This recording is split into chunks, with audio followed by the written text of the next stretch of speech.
Sir, హైదరాబాద్లో ఉప ఎన్నిక, అలాగే బీహార్లో ప్రధాన ఎన్నిక. ఎందుకంటే బీహార్ ఎలక్షన్స్ నుంచి ఒక కొత్త మార్గం, కొత్త రూటు కనపడబోతుంది అని చాలామంది అంటున్నారు. కాబట్టి ఇప్పుడు బీహార్లో రకరకాల మహాగఠబంధన్, ఇంకో వైపు నుంచి ఇంకో గఠబంధన్, ఎన్డీఏ వాళ్ళ ఇవన్నీ ఉన్నాయి. మధ్యలో పీకే వచ్చి మళ్ళీ మాయమైపోయాడు. ఏంటి సార్, ఏం జరగబోతుంది బీహార్లో అండ్ ఇక్కడ హైదరాబాద్లో? పరిణామాలు చూస్తుంటే బీహార్లో మహాగఠబంధన్ లేదా ఇండియా కూటమికి మరో రూపం, బీహార్ రూపం అది బలపడుతున్నట్టు స్పష్టంగా కనిపిస్తుంది. ఒకటేమో అన్ని పార్టీలు కలిసి పొత్తు ఎక్కడ పెట్టుకుంటాయి, సర్దుబాట్లు కుదరవు, అది ఇది అంటే వాళ్ళు సర్దుబాట్లు చేసుకున్నారు. కాదు 243 స్థానాలు ఉన్న చోట 253 మంది, 10 మంది అభ్యర్థులు ఎక్కువ అక్కడక్కడ. ఎప్పుడు ఎన్నికల్లో పొత్తులు అన్నాక ఫ్రెండ్లీ కంటెస్టులు ఒకే పార్టీలో కూడా, ఒకే పార్టీలో రెబెల్ క్యాండిడేట్స్ అట్లాంటిది ఒక 7-8 మంది ఎక్కువ పెట్టినంత మాత్రాన అదేం పెద్దది.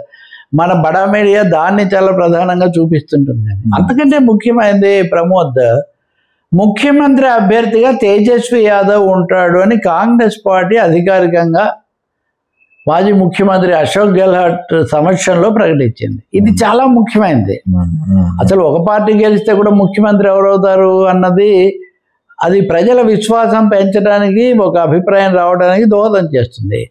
బీహార్లో సర్వేలన్నీ చేసినప్పుడు 67% మంది ఓటర్లు వ్యక్తిగతంగా తేజస్వి యాదవ్ ముఖ్యమంత్రి అయితే బాగుంటుంది అని చెప్పారు. అదే మీకు 27% నితీష్ కుమార్ అని చెప్పారు. ఇంకోటి, గతసారి ఎన్నికల్లో కూడా తేజస్వి యాదవ్ పార్టీకి అత్యధిక స్థానాలు, 111 స్థానాలు, అందులో సగం కూడా లేవు నితీష్ కుమార్. బీజేపీతో కలిసి ఏదో పెట్టి ప్రభుత్వంలోకి రావడం తప్ప. అందువల్ల తేజస్వి యాదవ్ను ముఖ్యమంత్రి అభ్యర్థి, కాంగ్రెస్ పార్టీ గిజగిజలాడి కొంతకాలం ఇబ్బందులు పెట్టి ఏదో ఏం చేసినా వాళ్ళు చేతులు ఎత్తేసరి మన వల్ల కాదు ఆయనే అని. అలాగే సహాని అనే అతన్ని ఉప ముఖ్యమంత్రిగా ఉంటాడు, ఇంకో ఉప ముఖ్యమంత్రి కూడా ఉంటారని చెప్పారు. కాంట్రాస్ట్లో మీరు ఎన్డీఏ చూస్తే అమిత్ షా వచ్చి, మేము ఈ ఎన్నికలు అయితే నితీష్ కుమార్ గారి నాయకత్వంలోనే ఎదుర్కొంటాము, ఎన్నికలు అయిన తర్వాత ఎవరు ముఖ్యమంత్రి అన్నది అప్పుడు నిర్ణయిస్తామని. ఎంతకంటే పేచి ఏముంది? So NDA is faceless as for as chief ministership is concern. చాలా కీలకమైంది కదా అందులో. ప్రతిసారి అంతే కదా, ఆయనే చెప్పేవాళ్ళు. అది చెప్పడమే కాదు, గతసారి అందుకే వీళ్ళకు 75 ఆయనకు 45 ఉంటే కూడా ఆయనే ముఖ్యమంత్రి చేశారు. కానీ ఒకటి, నితీష్ కుమార్ పట్ల ఫ్యాటింగ్ వచ్చింది. ఆయన 2020 నుంచి ఏదో రూపంలో వీళ్ళతో కలిసి వాళ్ళతో మెలగి ఇట్లా చేస్తున్నారు.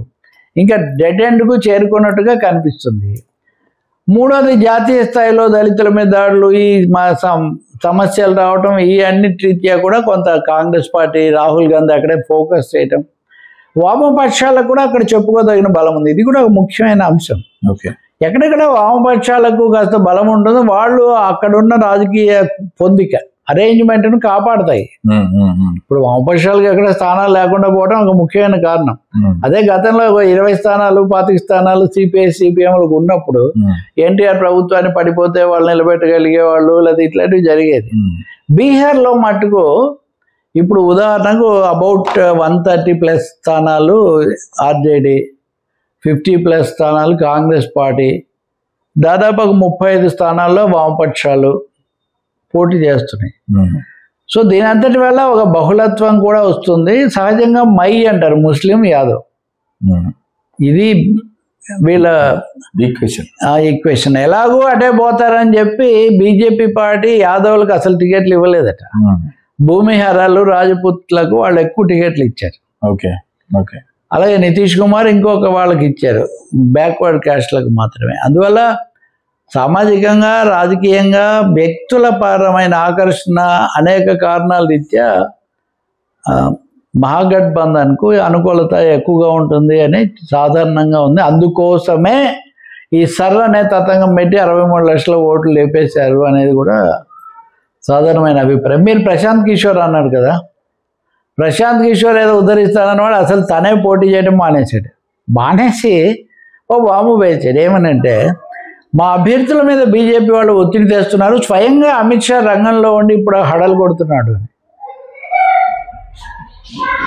గతంలో బీజేపీకి వ్యూహకర్తగా పనిచేసిన వాడు కదా, ఆయనే ఇలా అంటున్నాడు అంటే అక్కడ వాళ్ళు ఎంత హైయెస్ట్ స్టేక్స్ ఉన్నట్టుగా కేంద్రము బీజేపీ భావిస్తున్నాయి. నిన్ననే ప్రధానమంత్రి నరేంద్ర మోదీ కూడా ప్రచారం చేశారు. ఆర్జేడీ అంటే జంగిల్ రాజు గుర్తొస్తుంది బీహార్ ప్రజలకని. సరే 20 ఏళ్ళు అయిపోయింది వాళ్ళు ఓడిపోయి, వాళ్ళ అధికారంలోకి రాక, మధ్యలో ఏదో కలిసి తప్ప. అప్పుడేమో వరుసగా 15 ఏళ్ళు వాళ్ళు ఒకరే పాలించారు కదా, ఒకరే, పైకి ఇప్పటిలాగా కూడా కాదు. అందువల్ల ఆర్జేడీని అనడానికి ఏమీ లేక అప్పుడు జంగిల్ రాజు అని అదే గుర్తు చేసి చేస్తున్నారు. ఇది పని చేయకపోవచ్చు ఈసారి అన్నదే ఎక్కువ మంది అభిప్రాయంగా ఉంది. Okay sir.